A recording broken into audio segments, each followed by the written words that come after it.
નું નામ છે બાપની લાચારી। આજના આ સમયમાં લોકો પોતાના વૃદ્ધ માતા પિતાને પોતાની સાથે રાખવા માંગતા જ નથી। માતા પિતાની વૃદ્ધ ઉંમર થાય ત્યારે તે ઘરમાં બધાને નડે છે, પણ ગડપણમાં માતા પિતાને સાચવવા એ જ મોટું પુણ્ય છે। આજે લોકો સારા દેખાવા માટે મોટા મોટા દાન કરે છે, પણ તેમના ઘરે જઈને જોઈએ તો ખબર પડે કે તેમના માતા પિતા વૃદ્ધાશ્રમમાં હોય છે। તો શું એમને એ દાનનું પુણ્ય મળશે ખરી? પણ આપણા માતા પિતાને ઘડપણમાં સાચવશું એ જ મોટામાં મોટું દાન છે, પુણ્ય છે। તો ચાલો આજે જોઈએ આ નાટક દ્વારા।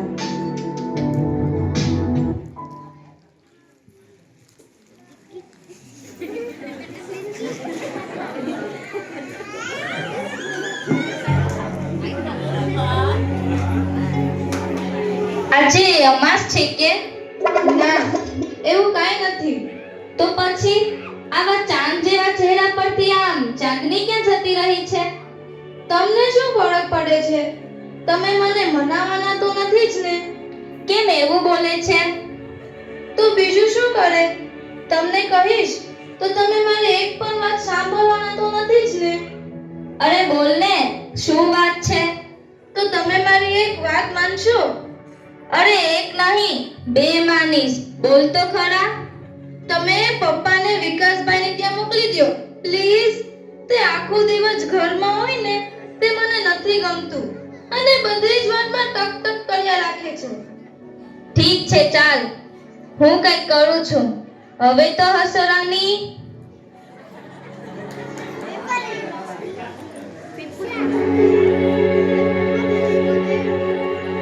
શું વાત છે બાપુજી? રોહિત બેટા, બહાર જાય ત્યારે મારા માટે એક જોડી કપડાં લઈ જને। કેમ, તમારી પાસે કપડાં નથી? હમણાં તો લીધા હતા। એ તો ગઈ દિવાળીએ એક જોડી લીધા હતા, હવે તો 1 વર્ષ થવા આવ્યું, હવે તો કપડાં ફાટે જ ને ભાઈ। ગઈ દિવાળીએ તો અમે લઈ આપ્યા હતા ને, નકર અમારે જ લઈ દેવાના। તમારા નાના દીકરાને કયો। પણ એ બિચારાની ઘરની પરિસ્થિતિ બહુ સારી નથી। એ માંડ માંડ પોતાના ઘરનું પૂરું કરે છે, એટલે એને કેટલા મારી જીભ ઉપડતી નથી। તો અમે ક્યાં મોટા મિલના માલિક હતા અને આપ્યું તો એમને પણ છે ને, તો પછી અમારામાં જીવ શું નાખો છો? રહેવા દો, તમે ખીજાશો નહીં, હું ચલાવી લઈશ। આ ડોસો આપણે એક ઉપર જ પડ્યો છે। કહેતા હોય તો તમારા ભાઈ વિકાસજી પાસે જઈ, એનોય બાપ તો છે ને, એને કાઈ ખર્ચો તો કરવો નથી। એટલે હું એને વાત નહીં કરતો હોય? વિકાસને જ્યારે પપ્પાની ખોરાકીની વાત કરું ને તો તરત રોદરા રોવા લાગે છે, આમ છે ને તેમ છે ને। તમે બને મળો ત્યારે સારું લાગે ને એમ કરો।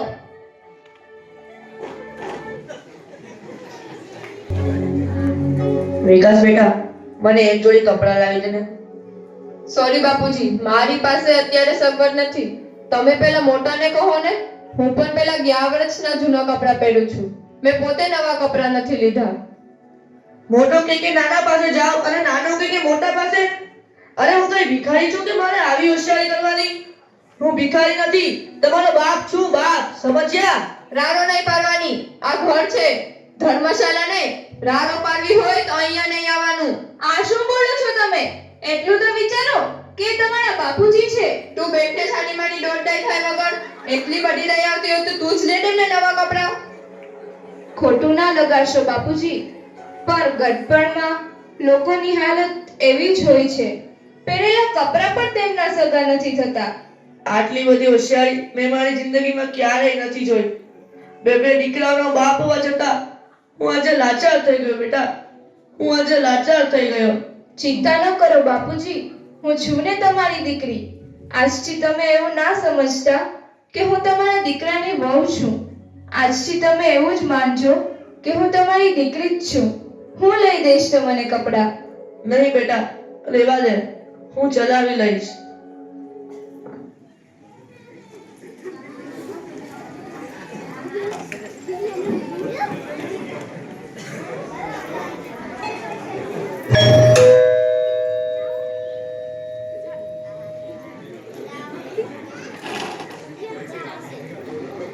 સરપ્રાઈઝ! આવો આવો, આજે બધું એક સાથે જ પધાર્યા છો. શું વાત છે? આવો આવો, બેસો બેસો. કેમ છો મોહિની? મજામાં ને? હાઓ, મજામાં. મારે શું વાંધો હોય? અરે મોહિની, તને યાદ નથી? આજે તારો બર્થડે છે, એટલે અમે સાથે મળીને તને સરપ્રાઈઝ આપવા આવ્યા છે. અરે, આ વખતે હું મારો બર્થડે સાવ ભૂલી જ ગઈ. સારું થયું તમે આવીને મને યાદ કરાવ્યું. આ વખતે અમારો ઘરવાળો પણ ભૂલી ગયો. સોરી. બાકી એ તો યાદ કરાવે. એ આ બધું આ ડોસાની હોળીમાં ભૂલાઈ ગયું. Happy birthday to you. Happy birthday to you. Happy birthday to Mohini. Happy birthday to you.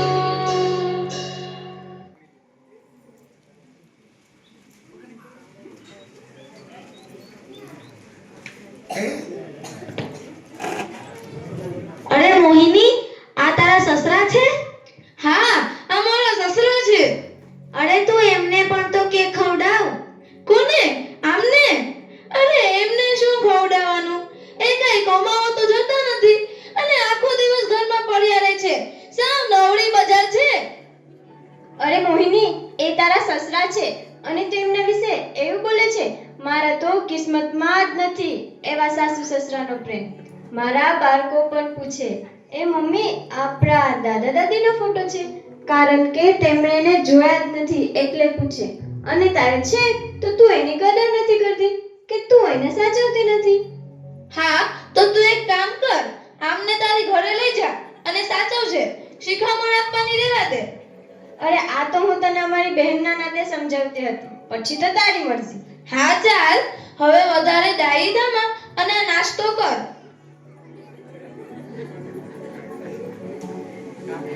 હા તો ચાલો હવે આપણે રજા લઈએ. કેમ? રોકાવું નથી?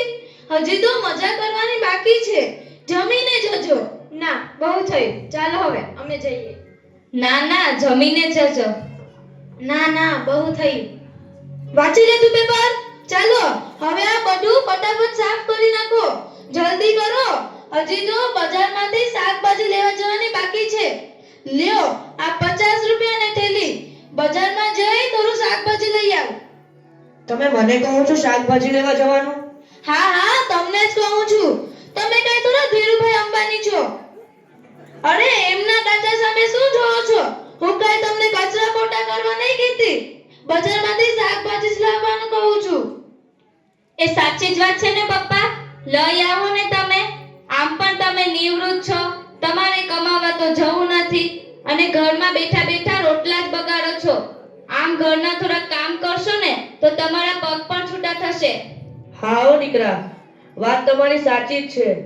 આમાંય હું તમારા માટે તો નકામી ચીજ જ ગણાવ. કાંઈક તો તમારા કામમાં આવું.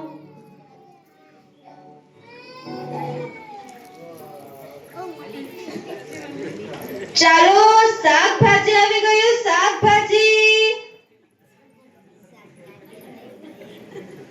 આવો. શું જોઈએ છે તમને? આમનું શું ભાવ છે? 30 ના અડધો કિલો ને 60 ના કિલો. આજકાલ શાકભાજી બહુ મોંઘા થઈ ગયા છે. આમને તો સસ્તું જ જોઈએ છે. મને કેટલું મોંઘું મળે છે ખબર છે એમને? મારા ઘરમાં થોડું પાકે છે. આવો બાપુજી, શું જોઈએ છે તમને? આમનું શું છે? 30 ના અડધો કિલો ને 60 ના કિલો. કેમ બાપુજી, આજે તમે આવ્યા છો? હા બેટા, મારા તો નસીબ જ ફૂટેલા છે. અને આજનો પાછો કેવો જમાનો. સાચી વાત છે બાપુજી, સાચી વાત છે. કેમ બાપુજી તમે આઈ?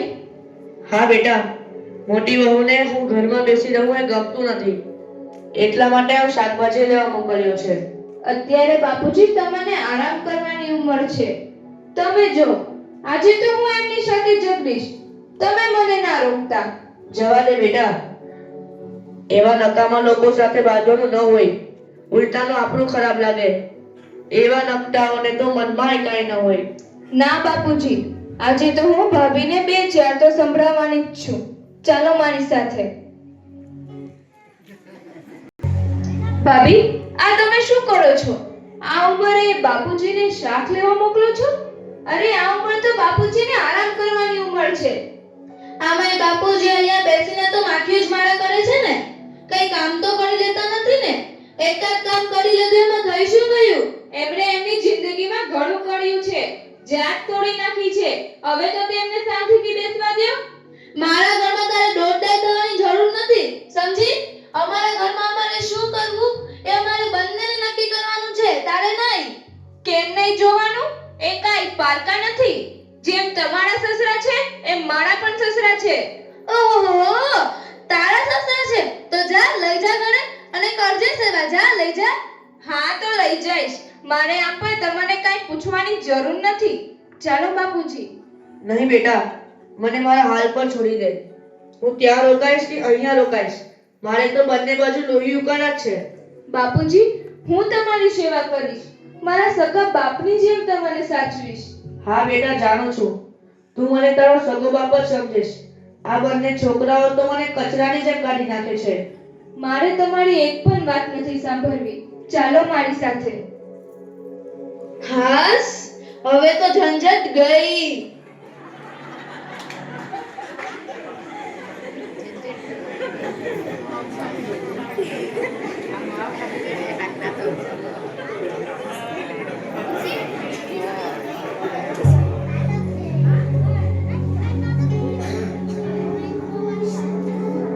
તારે આવું દોડડા પણ કરવાની શી જરૂર હતી? બાપુજી ત્યાં હતા એ બરાબર જ હતા. પણ તેમને લાવ્યા એમાં ખોટું શું કર્યું? એ તમારા બાપુજી છે. આ તમે બંને એના પ્રત્યે આવો અત્યાચાર કેમ કરો છો? શું નડે છે તમને? મને બાપુજી કઈ નથી નડતા, પણ બાપુજીને આપણે અહીંયા રાખશું ને તો પેલો મોટો આપણને ખાધા ખોરાકીનો એક પણ રૂપિયો નહીં આપે. આપણે જ બધી ખર્ચ કરવા પડશે. આ તમે બંને એમના દીકરાઓ છો કે શું? કઈ ખબર નથી પડતી. પોતાના બાપ પાછળ એક રૂપિયો પણ ખર્ચ કરવા તૈયાર નથી. બંનેને બાપ શું બોજરૂપ લાગે છે.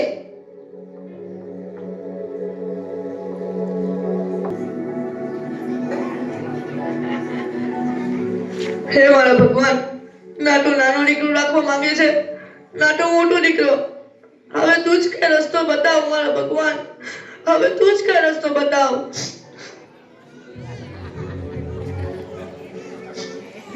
અરે નવીનભાઈ, શું થયું? તમારા બે છોકરા હોવા છતાં તમારે વૃદ્ધાશ્રમમાં આવો છે? જવા દો વિજયભાઈ, પણ બંનેમાંથી એકેય છોકરો મને રાખવા તૈયાર નથી. આજનો જમાનો જેવો છે કે છોકરાઓને મા બાપ સાથે રહેવાનું ગમતું નથી. સાચી વાત છે તમારી વિજયભાઈ. આજનો જમાનો બહુ બદલાઈ ગયો છે. આજનો જમાનો બદલાઈ નથી ગયો, આજનો જમાનો બહુ ખરાબ થઈ ગયો છે. ઠીક છે, હવે તો જેવી ભગવાનની મરજી. નવીનભાઈ, સમય અને સંજોગ માણસને એવી પરિસ્થિતિમાં લાવી ઊભા કરી દે છે કે ખરેખર કઈ સમજાતું નથી. સાચી વાત છે તમારી વિજયભાઈ, સાચી વાત છે. રોમાં નવીનભાઈ, રોમાં. અંદર ચાલો.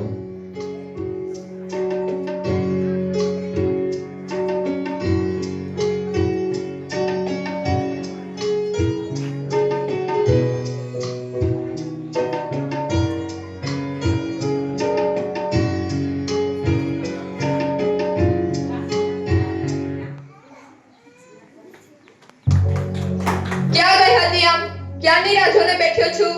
વૃદ્ધાશ્રમે ગઈ હતી બાપુજીને શોધવા માટે. હા તો મળ્યા હોય ને તો ત્યાં જ રહેવા દે જેમને. આપણે એમને ઘરે લાવવાની જરૂર નથી.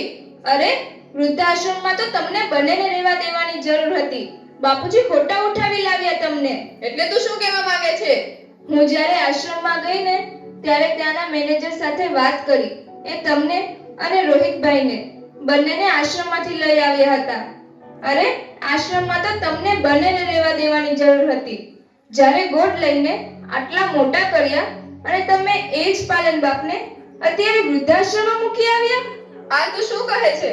મને આશ્રમના મેનેજરે વાત કરી. આ જ સાચું છે વિકાસ. બાપુજી અમને અનાથ આશ્રમમાંથી લઈને આવ્યા હતા ને એ જ બાપને અમે વૃદ્ધાશ્રમ મોકલી દીધા.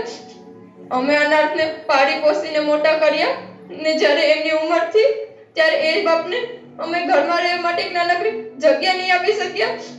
ધિક્કાર છે અમારા જેવા દીકરાઓ પર, ધિક્કાર છે. આ પાપ હું ક્યાં ભાવમાં જઈને તે શું કરું મીના? હું શું કરું? મને પપ્પા પાસે લઈ જા મીના, મને પપ્પા પાસે લઈ જા. રડશો ને વિકાસ, પર આ વાતની જાણ મોટા ભાઈને પણ ખબર નહીં હોય ને. તો ચાલો પહેલા આપણે એમના ઘરે જઈએ અને એમને પણ કહીએ, તો જ ખબર પડશે ને કે બાપુજીએ આપણા માટે શું શું કર્યું છે અને આપણે એમને કેવા કેવા દિવસો દેખાડ્યા છે. કારણ કે મોટા ભાઈ અને ભાભીએ પણ બાપુજીને કાંઈ બોલવામાં કાંઈ બાકી નથી રાખ્યું. હા ચાલ ચાલ.